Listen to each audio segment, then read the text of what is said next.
हरे कृष्णा दोस्तों, कृष्ण संगीत चैनल में आप सभी का स्वागत है। आज इस वीडियो में हम आपको बताएंगे दोस्तों माघ मास के बारे में, जो कि अभी 28 तारीख से लगने वाला है। उसी की आपको संपूर्ण जानकारी देंगे कि उसमें आपको स्नान कैसे करना है, दान कैसे करना है, किसकी पूजा करनी है और विशेष रूप से किन चीज़ों का ध्यान रखना है, किन चीज़ों का आपको निषेध करना है और माघ व्रत कैसे करना है तथा इसका उद्यापन कैसे करना, और बहुत सी संपूर्ण जानकारी देंगे दोस्तों। तो आप इस वीडियो को पूरा वॉच कीजिएगा, आधा अधूरा वॉच ना कीजिएगा इस वीडियो को, क्योंकि आधी अधूरी जानकारी हमेशा ही हानिकारक होती है। इसलिए आप इस वीडियो को पूरा वॉच कीजिएगा। अगर हमारी वीडियो पसंद आए तो वीडियो को लाइक ज़रूर करिएगा, चैनल को सब्सक्राइब कीजिए, फ्रेंड्स और फैमिली के साथ ज़रूर शेयर कीजिएगा, जिससे कि वो भी माघ मास के व्रत की जानकारी ले पाएँ दोस्तों। चलिए शुरू करते हैं आज की हम इस वीडियो को। साल के 11वें महीने का नाम माघ महीना है। यह बहुत ही पवित्र महीना है, साथ ही इसमें नदी स्नान बहुत ही महत्वपूर्ण होता है। शास्त्रों में कहा गया है कि भगवान विष्णु, भगवान वसुदेव, भगवान कृष्ण इतनी पूजा पाठ से खुश नहीं होते हैं जिसने कि माघ मास स्नान करने वाले से खुश होते हैं। तो दोस्तों हमें इस माघ में विशेष रूप से स्नान ज़रूर करना चाहिए। तो चलिए अब बात कर लेते हैं कि माघ स्नान कब से कब तक है। इस वर्ष 2021 में दोस्तों जो माघ स्नान है वो है 28 जनवरी से लेके, मतलब पौष पूर्णिमा से लेके 27 फरवरी, मतलब माघी पूर्णिमा तक है दोस्तों। इसी बीच दोस्तों जो वृंदावन और हरिद्वार में जो कुंभ लगा है, इसी में बहुत से शाही स्नान होते हैं इन तिथियों के बीच में, जिनमें स्नान करने से हमें बहुत ही पुण्य लाभ मिलता है दोस्तों। तो चलिए अब बताते हैं आपको स्नान की विधि। स्नान की विधि दोस्तों, माघ मास में प्रयागराज में स्नान करने का बहुत ज़्यादा महत्व होता है। अगर आपका योग बने तो आप दोस्तों 30 दिन प्रयागराज में स्नान करिए, वहाँ कल्पवास करिए। इसका अर्थ होता है कि आप प्रयागराज में स्नान करें, वहीं पूजा पाठ करें और वहीं आपको रात को, जैसे कि आप दिन में कहीं भी जा सकते हैं, पर आपको जो रात है वो प्रयागराज में ही बितानी पड़ेगी। इसी को हम कल्पवास कहते हैं। शुद्ध सात्विक भोजन लेना होता है कल्पवास में, तो यह कल्पवास होता है।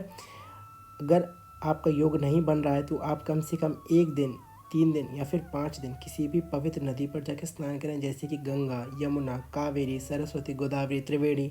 जो भी आपके घर के आसपास कोई शुद्ध तालाब, नदी, सरोवर जो भी हो, वहाँ पर आप जाके स्नान करिए। अगर आप नहीं जा सकते हैं तो सबसे सुगम उपाय है कि आप अपने घर पर ही माघ स्नान करें। इसकी विधि इस प्रकार है कि सबसे पहले आपको तारे की छाँव में उठ के स्नान करना होता है, मतलब सूर्य उदय से ठीक 1.5 घंटा पहले उठना होता है, जो कि इसे हम ब्रह्म मुहूर्त बोलते हैं। तो आपको ब्रह्म मुहूर्त में उठ के स्नान करना है। स्नान के लिए आपको एक शुद्ध बाल्टी लेनी है, उसमें सबसे पहले गंगा जल डालना है। वो गंगा जल डालने के बाद उसमें डालना है आपको शुद्ध जल।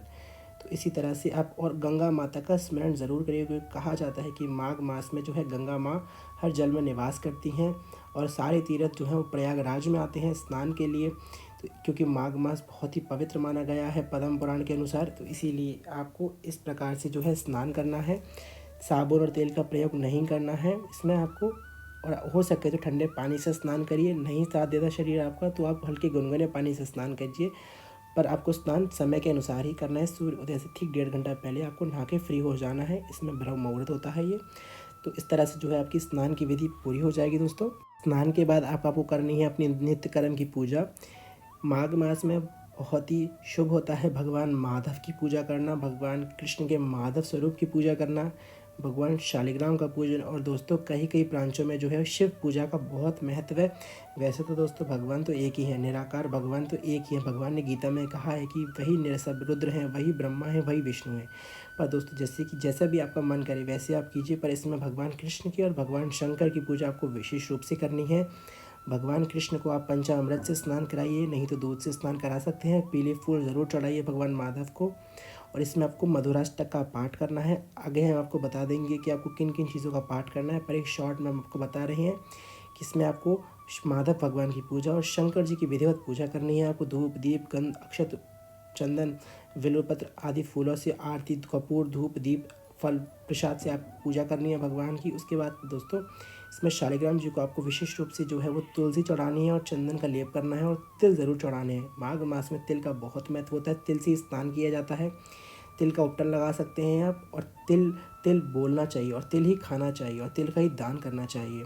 बहुत फ़ायदा होता है, क्योंकि कहा जाता है कि माघ मास में जितना भी हम तिल बोलते हैं और जितना तिल का दान करते हैं उतना ही तिल तिल करके हमारे पाप क्षय होते हैं। माघ मास में आपको विशेष रूप से जो है ब्रह्म वैवर्त पुराण का दान करना चाहिए, जिससे कि हमें ब्रह्म लोक की प्राप्ति होती है। नहीं कर सकते तो आप ब्रह्म वैवर्त पुराण का पाठ ज़रूर कीजिए। अगर आप ब्रह्म वैवर्त पुराण का पाठ नहीं कर सकते हैं तो आप माघ महात्म्य आता है, इसमें 30 अध्याय होते हैं। आपको नियमित करके एक एक दिन एक एक अध्याय का पाठ करना होता है। और माघ मास में आपको मधुराष्टक का पाठ और गीता का पाठ विशेष रूप से करना चाहिए, बहुत ही उत्तम होता है। और आपको माघ मास में अधिक से अधिक अपने गुरु मंत्र का या फिर भगवान कृष्ण के माधव मंत्र का आपको जाप विशेष रूप से करना चाहिए, या फिर आप द्वादशाक्षर मंत्र ओम नमो भगवते वासुदेवा इस मंत्र का आपको माघ मास में अधिक से अधिक जाप करना चाहिए। उसके बाद आप भगवान की आरती कीजिए और बस हो जाएगी आपकी माघ मास की पूजा। अब बताएंगे आपको जो लोग माघ व्रत कर रहे हैं उनके लिए क्या विधि है। माघ व्रत करने वालों को जो है पूरे 30 दिन मतलब पौष पूर्णिमा से लेके और माघी पूर्णिमा तक स्नान करना है, मतलब ब्रह्म मुहूर्त में उठ के उन्हें स्नान करना है। उनके लिए नियम इस प्रकार है कि उनको ज़मीन पर सोना है, ब्रह्मचर्य का पालन करना है, बालों में तेल या शरीर पर तेल और साबुन का प्रयोग नहीं करना है, और उन्हें एक बार भोजन करना है। इसमें या तो आप सूर्यास्त के बाद अन्न का भोजन कर सकते हैं या आप सूर्यास्त होने से पहले एक बार भोजन कर सकते हैं। इसमें दोस्तों आप जो है एक बार फलाहार एक बार अन्न का भोजन कर सकते हैं। जैसे कि आप सुबह आपने पूजा कर ली, उसके बाद आपने जो है फलाहार बना सकते हैं। आप एक समय आप सेंधा नमक का फलाहार ले सकते हैं और शाम को आप जो है नॉर्मल खाना खा सकते हैं अपना। या फिर अगर आपका बॉडी साथ दे दोस्तों तो आप चाहें तो पूरे दिन में सिर्फ एक बार अन्न का भोजन भी कर सकते हैं। इस तरह से भी आप जो है माघ व्रत कर सकते हैं। माघ व्रत की जो है फलश्रुति में लिखा गया है, जो भी माघ व्रत करता है मतलब एक बार भोजन करके जो है माघ मास स्नान करता है, वो धनवाल कुल में जन्म लेता है और आरोग्यता और धन संपदा को प्राप्त करता है। यह बहुत ज़्यादा महत्व है दोस्तों इस माघ स्नान का। तो हम बार बार कह रहे हैं कि अगर आप पूरे 30 दिन माघ स्नान नहीं कर सकते, व्रत नहीं कर सकते, तो कम से कम एक दिन, 3 दिन या फिर 5 दिन आप कम से कम स्नान व्रत और किसी पवित्र तीर्थ में स्नान ज़रूर करिएगा, बहुत अच्छा फल होता है इसका। जो लोग माघ व्रत कर रहे हैं, जो भी माघ स्नान कर रहे हैं, उनके लिए दोस्तों मूली खाना निषेध है।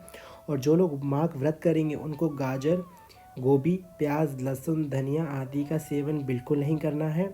और जो कृष्ण भक्त और जो कृष्ण प्रेमी हैं उनको विशेष रूप से जो है माघ स्नान में सात्विक रहना चाहिए, मतलब प्याज लहसुन आदि नहीं खानी चाहिए। और मूली तो वैसे भी नहीं खाते इस महीने, क्योंकि मूली खाने से स्वास्थ्य को हानि होती है, क्योंकि वो पित्त को बढ़ाता है, इसीलिए हमें माघ मास में मूली नहीं खानी चाहिए। और जो लोग भी प्रयागराज या फिर कल्पवास करेंगे उन्हें अंगीठी या फिर किसी गर्म चीज़ का ताप नहीं लेना चाहिए, क्योंकि स्वास्थ्य पे हानि होती है। इसीलिए हमारे धर्म शास्त्रों में जो है वो आग तापना मना किया है। पर अगर आप घर में हैं तो आप जो है वो ऐसे यंत्रों का, हीटर का यूज़ कर सकते हैं, इसमें ऐसी मनाही नहीं आई है कहीं भी।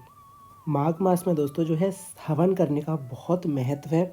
जो लोग माघ स्नान करेंगे या जो भी माघ व्रत करेंगे उन्हें नियमित डेली हवन करना ज़रूरी होता है। तो आप इस महीने हवन ज़रूर करिएगा। संपूर्ण पूजा हो जाने के बाद इसमें आपको दोस्तों कुछ आरतियाँ जो हैं वो ज़रूर गानी चाहिए, जैसे कि एक शंकर जी की आरती, हमारे भगवान कृष्ण माधव जी की आरती, और दोस्तों तीसरी जो है गंगा माता की आरती। इसमें ये आपको ज़रूर करना चाहिए। और आपको माघ मास में नित्य तुलसी जी को सुबह शाम दीपक अवश्य लगाना है, जल ज़रूर देना है, माता को चुंदरी ज़रूर उड़ानी है, जैसे कि हम कार्तिक में करते हैं। तो चलिए बात कर लेते हैं कि माघ मास में किन चीज़ों का विशेष रूप से दान करना चाहिए।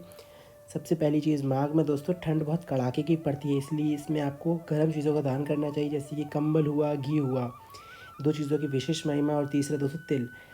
तिल बार बार कह रहे हैं कि तिल का ही ज़रूर ज़्यादा से ज़्यादा यूज़ करना चाहिए इस माघ मास में, खाने में, पीने में और जो है दान करने में, स्नान करने में, सभी में आपको तिल का विशेष रूप से यूज़ करना है, जिससे कि हमारे पाप जो है कट जाते हैं। अन्न का दान, गुड़ का दान, दीपक दान विशेष रूप से आपको इस मास करना चाहिए। और जो भी आप देना चाहें अपने सामर्थ्य के अनुसार वो आप दान अवश्य रूप से करिए। दान का बहुत महत्व है इस महीने। और दोस्तों जो माघ स्नान करता है उसे संसार बंधन में कभी बढ़ना नहीं पड़ता, उसे राजसो यज्ञ का फल मिलता है, जन्मों के जो पाप हैं वो जलकर नष्ट हो जाते हैं और स्वर्ग की प्राप्ति होती है उसे। तो इसीलिए सभी को माघ स्नान व्रत ज़रूर करना चाहिए, बहुत अच्छा लाभ है इसका, पुण्य मिलता है इससे हमें और भगवान कृष्ण की प्राप्ति होती है।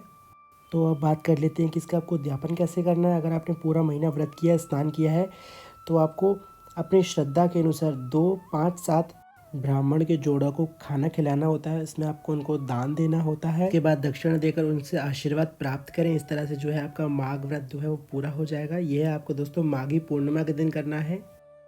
माघ मास में बहुत से जो त्यौहार आते हैं, जैसे कि सकट चौथ, उसके बाद आती है शटतिला एकादशी, उसके बाद प्रदोष व्रत, उसके बाद आती है शिवरात्रि का व्रत, उसके बाद आती है मौनी अमावस्या, फिर बसंत पंचमी, रथ सप्तमी, भीमाष्टमी, जया एकादशी, प्रदोष व्रत, उसके बाद आती है माघी पूर्णिमा। तो आप इन सब दिनों में से कोई भी व्रत कर सकते हैं, बहुत पुण्य की प्राप्ति होती है इसमें।